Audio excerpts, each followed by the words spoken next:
So, yeah, all right. Thank you everyone for tuning in. This is going to be our first interview on self-care. I wanted to just talk a little bit about why self-care is important. This is my friend Lani. She's here to join us. She's going to tell us all about everything that's important to her because that's what's really important at the root, you know? It's the top of the triangle. So, if you are seeing this, you probably know about our community on Twitch. You can find us at twitch.tv/backspace the dehypnotist. And I want to talk a little bit about the self-care aspect of the channel and the reason why it's so important. Basically, it comes down to self-compassion. That's a big component of self-care because when we have that self-compassion, that's when everything can be easier. That's when it can just, you have that trust, you have that security with yourself to just kind of like, hug yourself. And that just makes everything easier. So at the root, it's knowing yourself so that way you can be there for others too. Because a lot of this, I mean, that's what the community is about. It's about being there for others. And I know a lot of people like to be there for other people. And I'm not saying not to at all. It's just that we really need to take care of ourselves first. So that way we can really actually tap into our higher purpose, our higher identity, what's important to us, our beliefs, and come from the top of the triangle down instead of letting like the environment control us and our behaviors. Does that make sense? That way we can really live authentically. Because that's another part is a lot of people, I could go on, I could do this forever. I could do this forever, and you know it. You probably know that from the stream. So without further ado, I'd like to turn it over to Lani. So feel free to tell us about yourself. Well, as you know, Francis, because we have a little bit of similar background, I am a hypnotist, an NLP practitioner. So I'm all about change work and helping myself and others, really. And primarily, I guess, I've dealt a lot with people who have anxiety issues, right? Or like kind of like habits they want to break, negative habits that what they consider negative and wanting to break those. And now I'm kind of also getting into more of like identity work and essentially how we can be the people we want to be and what that really means. So yeah, I mean, if any other time where people need or should, I don't say should, there's no shoulds, but like it's a good idea to focus on self-care would be now, considering the day and age that we're living in. I mean, that's for sure. Definitely. And that's such a key point that like the should kind of going back to self-compassion. It's even with the self-care, that's why it's so easy at the root, because you really don't have to do anything other than to begin practicing self-compassion, right? That's all it really is, because once you have that self-compassion, then whatever else comes to mind, and it'll be easy, Yeah. And you can add in and subtract as you want. I know some people they like to do a lot, and then they might be prone to burnout. So that's why self-compassion is so huge on that side. And then some people they really like the build up. I appreciate the build up. I like slow and easy, really building the circuits, really tuning in all these. So that works for other people, and that's why it's so important to really just have that self-compassion to let that come through, knowing what works for you. So I think this is a great place to kind of turn it over, considering like these things behind us, because I kind of see these as all like the pieces of our experience, like of our all the different ways we can experience, and also things we can influence, things that are within our power, which is kind of often overlooked. I was kind of curious how you practice self-care under like this lens. And I wanted to start with physiology. So kind of like your body, like moving or stuff like that. How do you practice self-care with your body? Well, I'm constantly, I think, and that's definitely part of my self-care. There's a few things that I do.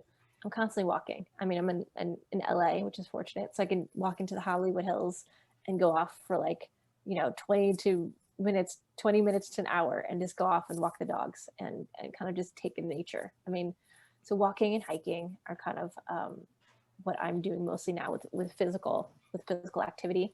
And also, I mean, and I guess in some ways, especially if you have like injuries, and I've been prone to having some injuries of late. So being even just little, physical disciplines, I'm trying to like strengthen my knees and do all these things.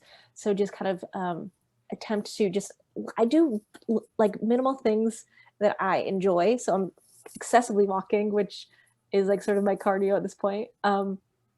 And that's Sure. kind of how I'm grounding. Like I'm grounding into nature and I'm walking. And I I kind of also I see an acupuncturist like weekly. So, I'm seeing to my organs and like physical health and any physical traumas that my body has endured in like my 44 years. So I'm seeing to all that stuff and that's basically um how I kind of how to operate in the physical realm right now. Nice. Yeah, yeah, for sure. Definitely. So I was kind of thinking, yeah, kind of getting like an overview of all of them and then kind of looping around and getting more specific. That way we cover all the topics. And then if we run out of time, Yeah, we at least covered everything yeah. for sure. So for physiology, does anything else come to mind? You have hiking, getting out in nature, Yeah, getting out in nature, taking care of hiking, your knees, taking and physical well-being, acupuncture. Then acupuncture. I'm also on Chinese medicine herbs, Oh yeah, to like huge. help with my organs and my thyroid, all these different things that I've had issues Yeah, with over the years.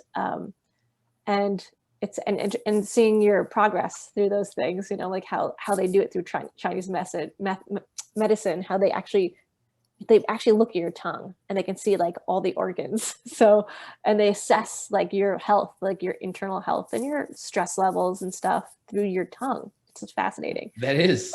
Yeah, it's insane. And through your body, there's like acupressure points. So sometimes you're just seeing me rubbing random like for to alleviate certain stresses in my body, like allergies, Sure. certain points that I'm touching throughout the day, or like for my knees or my back.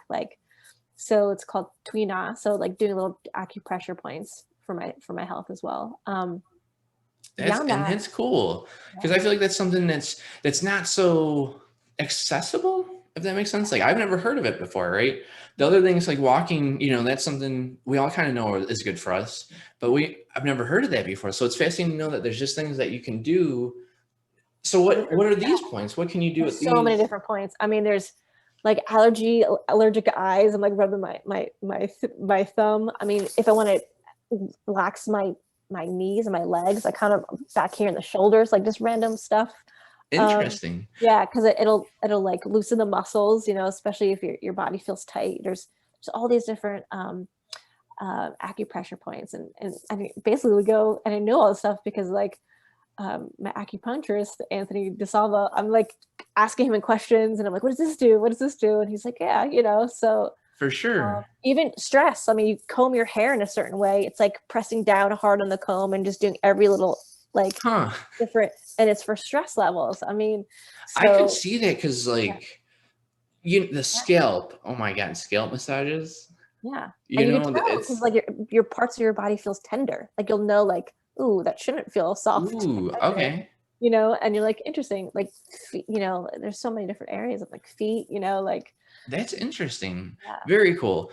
yeah, I realized, so I'm very good at going on tangents. yeah, And I just said a moment ago, we're going to, go through each. yeah, But yeah. no, yeah, I guess, is there anything else that comes up with physiology? And we can come back to it Yeah. for sure. No, I mean, I think that's kind of like, I mean, I'm not somebody who goes to CrossFit like Okay. very hard.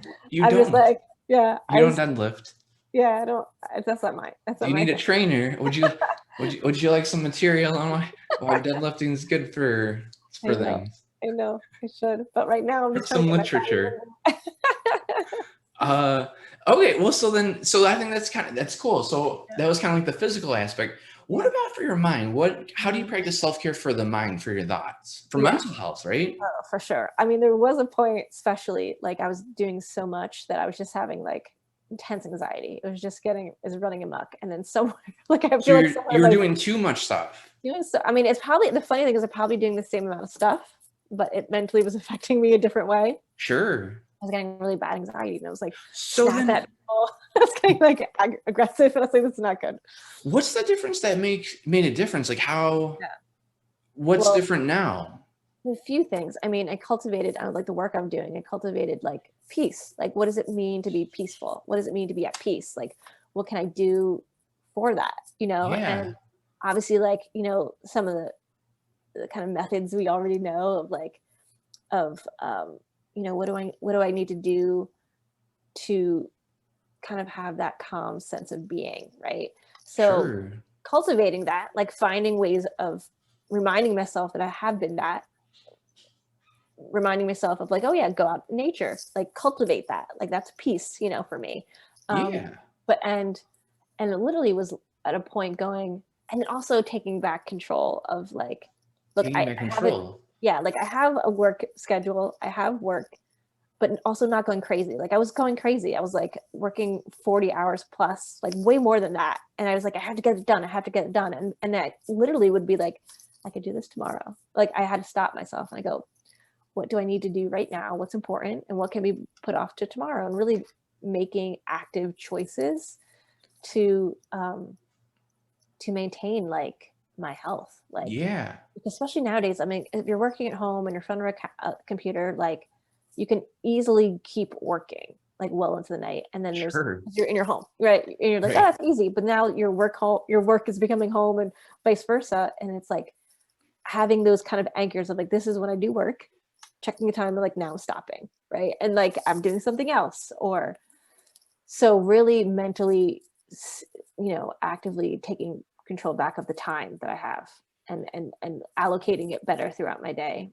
And then also like what I do, I mean, I just do simple things like I will take now like salt baths. Like I'm all about baths, salt baths, Okay. and literally meditation music. And I'll just like and I'll just kind of tune out, listen to music, and like really soft melodic music, because I'm so mentally also constantly on the go mentally, that I'm like, I don't need to look at social media. I turn that off. Like I don't need to be going down a rabbit hole. I'll go through Sure. certain things that I find that I need to do. But I don't like post like I used to. I mean, which can backfire being a coach, but I also was like, there's other ways to do this that maybe maybe doing a lot of time, certain times throughout the day, and like do it then. Um, so really kind of really making choices about like what I want to see, what I want to put in my brain, and like what Yeah. I need to like tune out. I need to tune out a lot and just go, okay, I'm just going to listen to music, and like, or listen to nothing. I'm going to be in the room and do nothing. Yeah. And just like have that space, or and I actively don't, I think there's so much divisiveness and like aggression and all that stuff going on. Like I will purposely do things the opposite. Like I will find a dumb movie that's a comedy to like watch, and like, Okay. and that's what I'll fill my brain with for a while. And if I, like, it's actively making choices that, it's Yeah. being where you want to be, right, in your mind. I mean, it's a Definitely. big thing, right? And I feel like at the root, like all those kind of things really ties right into focus. And that's why I kind of like this hierarchy, because it Yeah, kind of shows how like the higher you get up, like how it's all intertwined basically, right? yeah, But at the root, it's always about the focus. Like you were saying, it's what you choose to focus on. And even those things that you're focusing on, it's how you choose to focus, how you yeah, choose to pay attention. Because you mentioned even with I can't specifically remember what it was. It was, I feel like it was with walking. It was just like that was one. It was like focusing on how it is taking care of you. Like that's yeah, basically it. Like it's focusing on how that is self-care, but there was something else too that came up. But I just thought it was interesting how I guess with like it was more about like the media and stuff. It was something like mm, around that, like yeah, by just changing focus and knowing that it has a point, right? It has a yeah, point, but it's just like, there's your purpose, right? There's a different way, or there's a better way for you, right? And that's what's at the root. You're saying, well, I think that's such a great way to kind of think of self care is active choices, because it's always kind of it's always having like a gauge. It's like having something. So if we see we're going this way, it's like to tell us like, hey, we're going, remember, take care of yourself, like, and yeah. so after we get through like the last of it, I'd like to ask how you notice to make those Mm. active choices. I mean, sometimes I've unfortunately learned to make those active choices when it went down a rabbit hole. Right? Like Sure. sometimes you go like, oh, deep end, right? I'm in deep Sure. end of the pool, and now like I need to get out because it's not. And sometimes it's even external. Like I think I've had, my partner like, you're getting really anxious often. And it's becoming a thing and like, oh crap, you're right. Like sometimes it has to be external. Sometimes it's going, oh wow, this is like really impacting not just myself, but other people. And so okay, it's taking a step back and like regrouping. So yeah, I mean, I think it was a interplay or of more than one thing, but I think it's super important to know if you are going down a rabbit hole and going, okay, this is not beneficial anymore, because you're gonna burn out, you're gonna crash, something's gonna happen where you have to like kind of like scoop yourself up and go. And if you can avoid that, that's even better. You know what I mean? Like if you don't need to like crash down, you can avoid Yeah, it. So I think it's, and I'm thankfully like, I mean, I definitely know people who've gone down the social media rabbit hole, like a lot. Like I did a tad, but I kind of was like, oh, this is not. I think it's also knowing.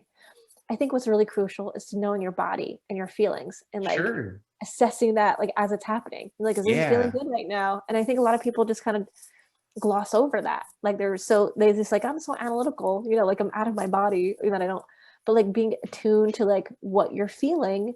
So you go, okay, this is not something I want to keep doing, right. and like making that choice to do something differently. No, that's super true. Like all that, oh man, there's so much. I kind of want to just emphasize those points.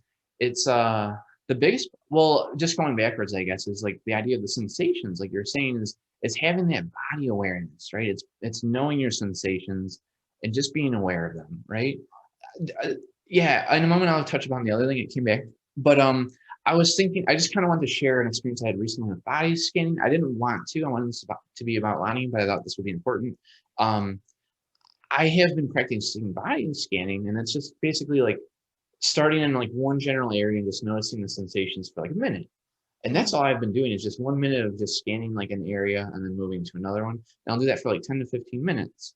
And what was really interesting was that I was in a pretty, it was about something like this, like something with my project coming together. And right before I had to do something like an interview, I was just having a really strong freeze, fight, or flight response. It was just like really strong. But what was really interesting about this is since I had consistently, and not even that consistent, maybe for 2 weeks, I had been doing these body scans, but I had consistently been doing it for 2 weeks. When I was in that anxiety, they were just sensations. And it was the wildest thing because that was it was like the easiest I could consciously just step out of it. Whereas other times I would have to put up a roadblock. So that's why I just wanted to say, to me, one of the most important things I'd like to share, oh, I could keep going the wrong way, is body scanning because it's very powerful. And like you were saying, that's just a great way to know when you're going this way so you can stay over here, and the rest and digest it. And it's important. I mean, because so how often do we put meaning to what our sensations are when they're just sensations, right? We put meaning onto a sensation and say, oh no, this is anxiety or this is anger. But what if you just kept it as this is a sensation that's happening right now, Yeah. and kind of No, just assess it from and there. I love that distinction because that's why I say is emotions happen in the realm of thoughts when we label the sensations, you Yeah. know, and that's why I kind of like having this in the background because that I think is a huge distinction and important thing to kind of notice. It's if we take away the label, right? If you take away the label and you connect with the sensations, it just transforms. Like I was in the sensations, I wasn't in anxiety, right? Yeah. Because I guess I didn't label it. I was just in the Yeah. sensations, right? It's so fascinating to think of that. So Yeah. very cool. Yeah. And then you can detach much quicker that way, right? If you're just like, hey, this is a sensation that's happening, and acknowledge it, and not like you're not pushing it away. You're just like, okay, be aware of it, and see what happens from there. Yeah, and in a way, it's almost not like it's for me, I guess this is my experience. It wasn't so much like I detached, Mm, it was that I just never attached to that. yeah. If anything, I was attached even more than before. It was just I wasn't attached to like the freeze, fight, or flight response. Yeah. So if Sure. that makes sense. Yeah, definitely. And sometimes, and what's interesting, because that can go two ways. Like some people like, I feel it more, or some people go, and sometimes they need to like overblow the feelings, or sometimes even just noticing the sensations just like dissipates it Sure. relatively quickly. So it's interesting, like, And that's a super good point too, is just at the root, that's why this is so awesome, is at the root, we all have, we're all made of the same stuff. but we all are expressing it differently. And so it's good to keep those caveats, just knowing that there's all these different ways we can experience this stuff. So that way, that there's no right or wrong answer, right? How you're experiencing it is perfect, right? And that's what this is about. This is what self-care is about, right? It's what's for you, what's right for you, you know? Um, I guess I kind of wanted to shift because I'd like to kind of keep circling back for a little bit, Sure. and we're kind of running out of time. I was just curious for like the last two, because focus is we've already kind of covered focus. So I'm more Yeah. curious about sensations. How Mm. do you practice self-care with sensations? You've already kind of touched upon it a little, but I'm just kind of curious what comes to mind. Yeah. I mean, I think a lot of times if I'm feeling a certain sensation, if something is going on, I will sit with it. I'll be like, okay, like we talk about, like it all provides feedback, So sometimes it's like, okay, let's being aware of that sensation. If I am giving it meaning, and what is the message it has for me, right? Like something as simple as that. Like, what is it trying to tell me? And anything that we're experiencing, even if we don't like it, there's a message and it's trying to do something good for us, even if we don't want to believe that. It's like otherwise it just wouldn't be there, right? Yeah, So I was it's gonna kind of say just sitting that. Yeah. because the message comes from the unconscious. Yeah. It's always going to be talking about the environment. But the unconscious is what's in our power. It's in your control. Yeah. And sometimes we don't know that right away. Like we're just like, I'm having all these sensations. Like, what's going on? And it's kind of just like taking a moment, like what is going on? What is, or just allowing the feeling to like be there, see if there's something coming up for me when I'm feeling that way. Sometimes I often know a lot of times it's like if I sense it when I'm feeling out of my comfort zone, right? Like, oh, this is something that's going to be uncomfortable. And it's usually typically for me, it's usually me having to, like, as you're saying, like console like my little inner child, right? Like we're adults, but we're constantly having like their expression of our inner child who's like freaking out, who's like in fear based, and I'll literally envision myself hugging my younger version of myself, and just be like, okay. And typically like I'd be like, I'm listening to you, because I usually it's that child self who's scared about something and trying to like overreact or act. And so me just literally saying like, I'm here, I'm listening to you, which is really myself, but like a version of myself that's scared, so I'll kind of like tap into that, and I'll just go like, is there anything you need from me? And just know I'm there, and like I'll try to like hug my younger self. And And yeah. isn't that what everyone kind of wants in a Yeah. situation like that? Is someone to be there for them? Yeah. It, And how we does it? do that I'm for just kind of ourselves curious, also. Right. right? How does it feel knowing that you can do that for yourself in that situation? That you can be there for yourself in that way? Yeah, I mean, I think it's the most empowering thing that you can really do, right? Like we're often so like externalized, and we're like we want someone else to help us or like come back and save us in some ways, and it's like that may never happen. You know what I mean? It's like we have to do that for ourselves. And so I'm Sure. sure we can get like assistance and help when we're stuck, and that's important, right? To Right. get the help we're needed. But sometimes it's like to know that we're also there for ourselves. We're support. It's like I think we could easily confuse ourselves. Like I think we easily confuse, like we're adult, if we're all resourceful and we forget that, and to remind ourselves like, okay, like I have your back, like I have my own back, even though it's scary, even though it's intimidating. Think about all the times that you've helped yourself in different ways. Like I'll do that. Like I'll think about the times like, we're all, it might seem like we're all just striving, but we are thriving. If we're still here, we're still doing it. We're persevering. We're being resilient, right? And so if you Definitely. think about all the times when you've done that, you've done that, and then this is temporary. Like you will do it. You will pass and surpass the moment that you're in, and know that you can do that, and you've done that for yourself a million times before, probably in so many different ways, right? So it's a Definitely. reminder. Yeah. No, and that's what was so cool. I had like a full circle moment when you were saying how important it is to be there for yourself. And I feel like that's the spirit of self-care. Yeah. Is that's what this whole conversation is about. It's just this, it's the start of the conversation. To see, to show all the ways we can practice self-care, but it's to kind of get to these things, to kind of, it's like the principles or the strategies behind it. Yeah, for And sure. it's so true. It's so true to be. How good does it feel when you show up for yourself, when you're there for yourself? Like I you mean, said.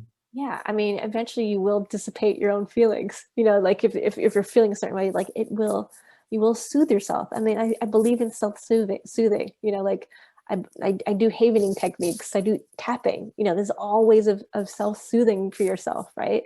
And Yeah, so it's like, yeah, I mean, I think it's so empowering to know that you can help yourself. And I don't think we've always gotten the tools to know how to do that. right. And when someone can give you those tools or help you learn about those tools and like what you're doing with your channel here, it's like, yeah, like you can, once you have that and you do it and you know it works and you habitually do it, or even if you don't habitually do it, but you do it when you need it, I mean, there's nothing more profound than that, I don't think. Definitely, Yeah. definitely. So I'm just kind of just checking, making sure. I would like to just cover everything important. I just would kind of like open it up to you, I guess, for Mhm. anything else that you, or I guess I'm going to ask you some more questions, but back, as far as self-care. Yeah. Um, so we have like an idea of like what you do for self-care. We have like the hiking. I think that's awesome though, being able to get in the nature and especially like an hour. But like you were saying, sometimes like 20 minutes, just Yeah. it's all about self-care.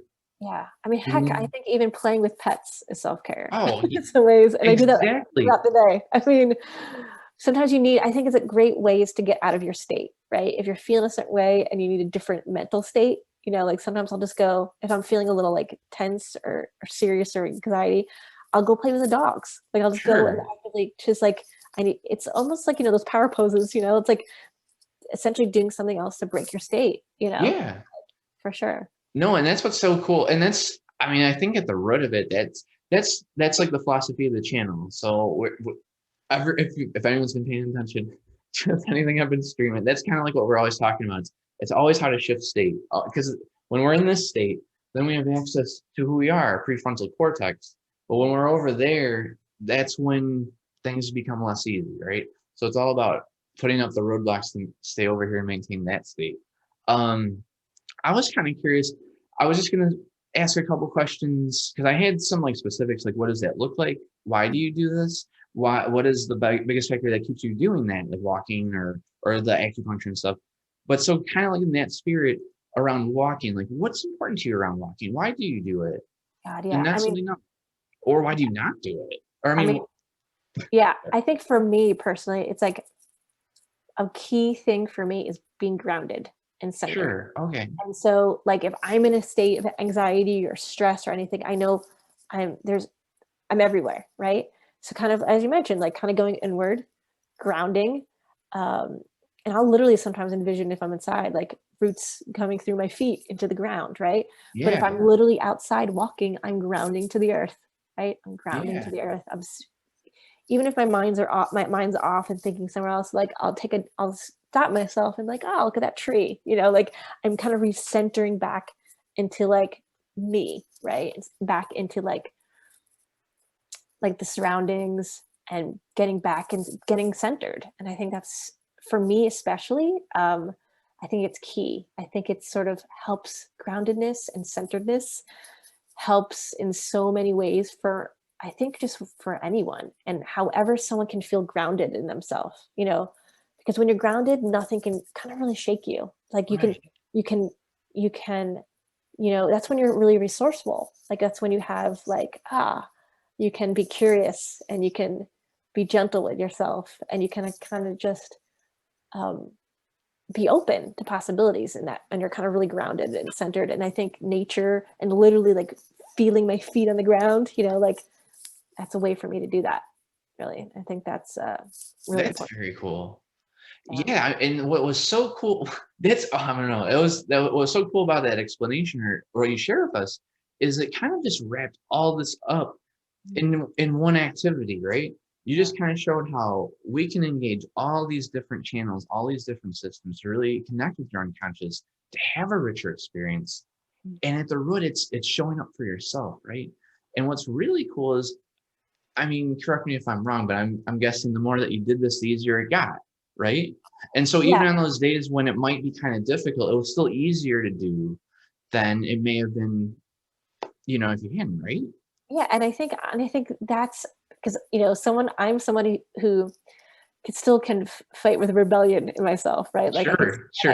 and it could be like, some people are like, oh yeah, you need to have a daily routine of doing this like an hour and a half a day or 2 hours. And I'm like if I'm having to experience that, I'm like, that's not going to happen. Like I it's like the hand, fine. like, Yeah. It's like, it's finding what's right for you. And that could be something small and little throughout your day, like but whatever is that it is. really small and little? Did you see what you Right. got from Well, that? that's what I mean. It builds upon, right? Like at first you think you take it for granted. You're like, I'm just gonna go Sure. for a walk, whatever.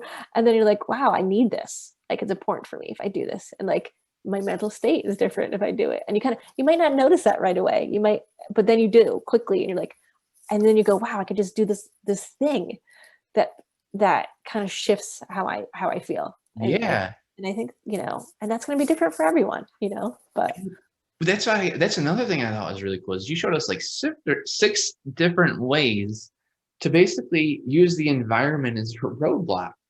yeah. You showed us that the first thing we could do is to begin connecting with the energy coming through your feet, right?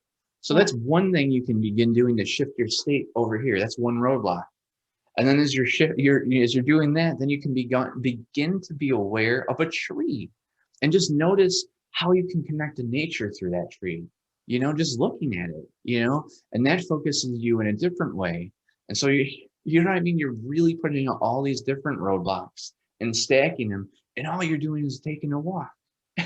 And Yeah. It's so it's really so being interesting. present, right? Being Or I present. should say, all you're doing is taking a walk, Yeah. right? And yeah. I mean, it's being present to the experience that you're in, the immediate satisfaction of the experience that you're in, and like, and yeah. And I think that's like part of the mindfulness too, right? It's just like you're just being there and experiencing what you're experiencing.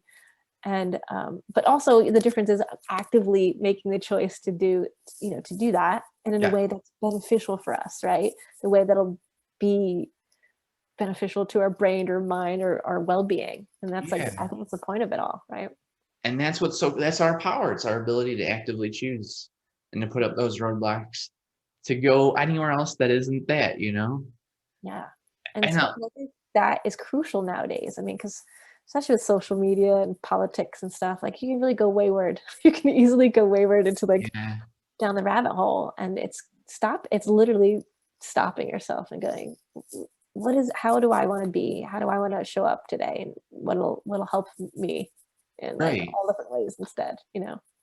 Definitely. And I just kind of, since it's a little personal for me, I just wanted to share like how I kind of see the media. It's like personally, I feel like they're trying to get me to react to them.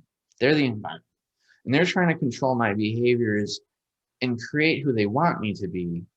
But the more that I can tap in with my unconscious, the more you can connect with your purpose and begin to be who you are, who you really are. First, that's my biggest thing with it. It's not even because on one level it is right, it's the stress. So we're trying to get away from that. But it's also this weird kind of, yeah, like to me it's that insidiousness that's what I don't like. And that's why I want to keep it away. Well, it's so funny because I started off as a journalist for like over a decade, and it was like writing.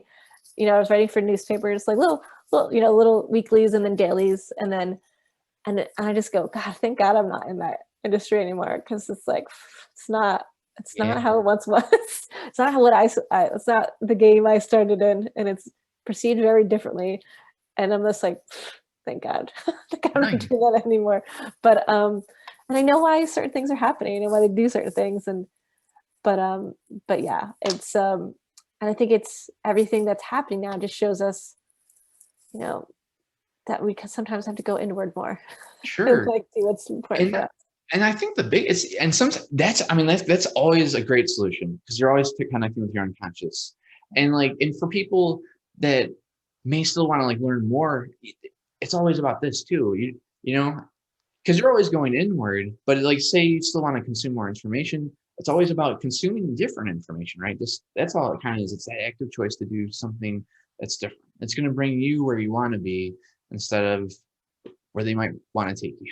Yeah, and I think that's the thing. It's like we still have choice. We forget we have a choice, and we're like, oh, everyone's trying to tell us to do this thing. It's like, nope, you still have choice, and Yeah, you'll always have choice no matter what. right. You can, And that's what's so cool about this is yeah, like everything you're doing. Like what I love is like because we kind of forget about this. Like when I don't know, that's another reason I want to have these conversations, is it's so easy to kind of, unless we have these conversations, we don't see everything that everyone else is doing like offline, you know? So you might not, you might not know what Lonnie is doing. So now by having this conversation, now you know what she's doing.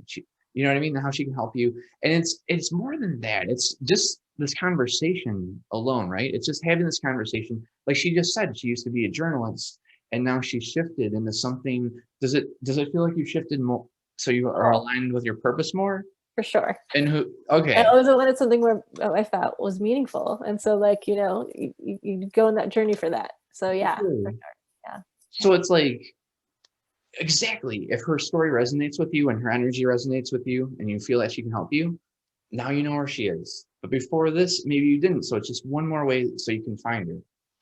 It's also a way to again show how you can connect with your purpose. And then it's never too late, right? You can always just begin connecting with your purpose. And you just never know where it's going to take you. Like these conversations. I did want to kind of turn it back and ask you, just kind of considering all these things and everything that came up, I was curious, how have you noticed your all these different practices around self-care as they've evolved? How have you noticed your trust evolve Mm. and kind of that relationship, your inner trust in relation to your self-care practices? And Yeah, it's interesting because I think well how when I think about it, because I used to really struggle with like self-care in the sense of like, oh, it has to be a certain way or has to look a certain way. And it was kind of like sloppy and I was like, couldn't be consistent. And then I think I shifted the thinking behind self-care. And I was like, okay, like I'm not gonna try ascribe to like other things that people are telling me to do. Like I'm gonna find out what it is for me. And the more I do it, the more I do have sort of that innate trust because I see it working. I see like how I handle things differently. I see how I react differently to things.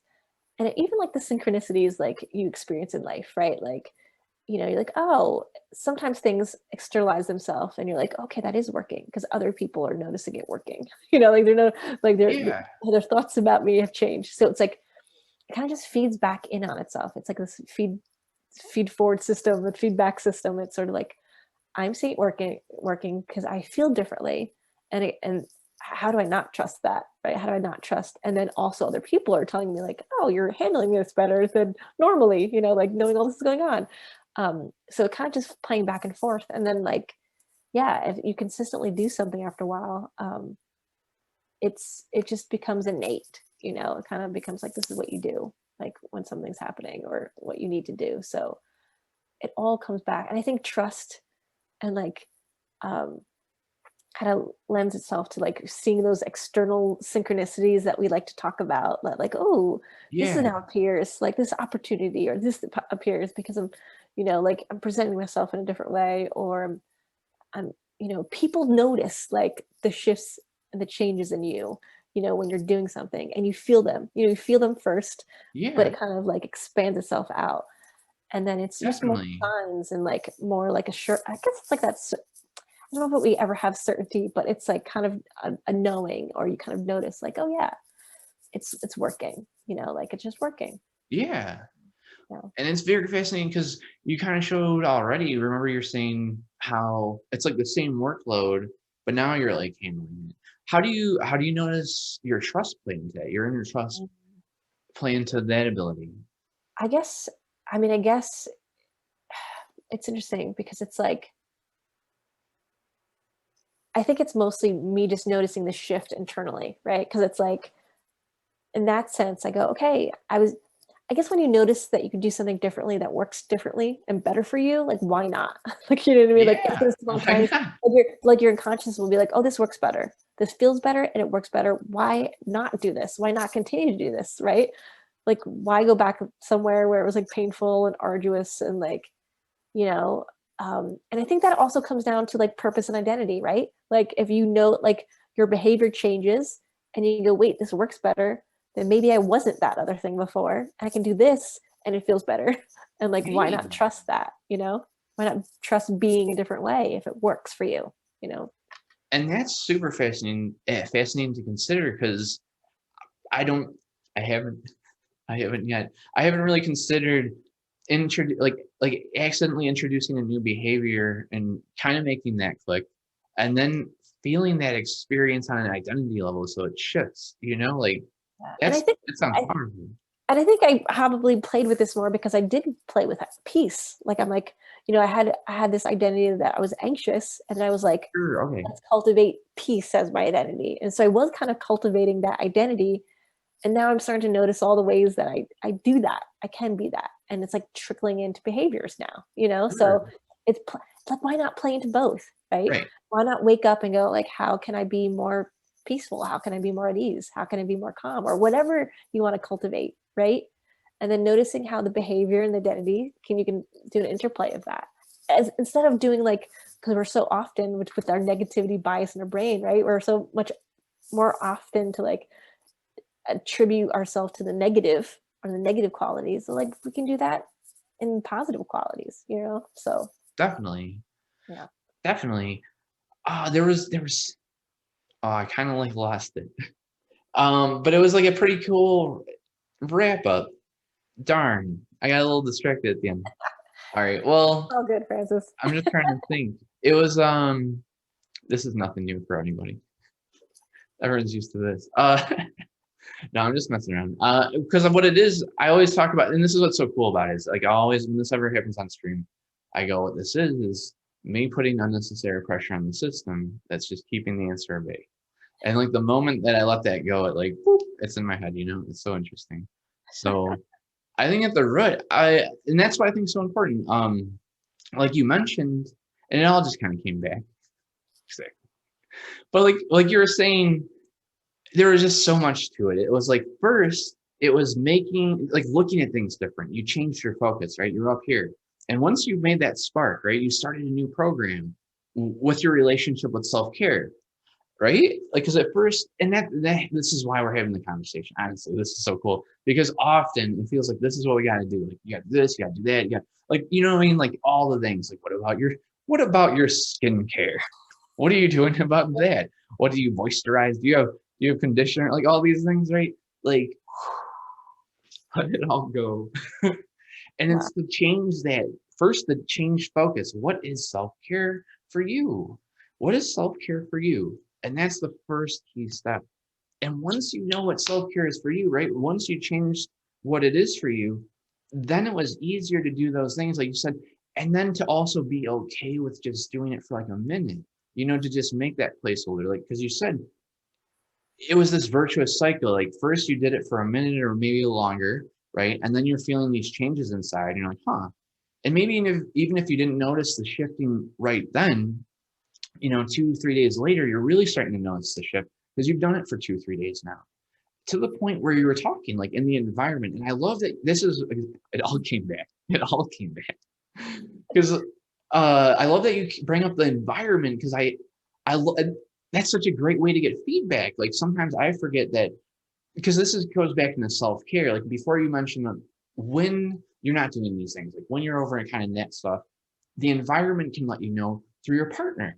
Remember? So that's why self-care is so important because it, as much as it seems like it's all about us, which it is at the root, like the self-compassion aspect, it still does affect our environment. And at the root, it's not selfish, right? It's not selfish at all. So that's what we're trying to get rid of, is the idea that taking care of yourself is selfish, because we see that everyone can feel better when we're feeling better. So that's the whole point. But kind of going back to the environment, that's exactly how we know. We look to our friends and family and they let us know, like, you're doing it. You got this. And then you build that trust even more. And it's just so easy because all you have to do is show up 1 minute a day, and it builds from there. So I think that's so cool. It all came together.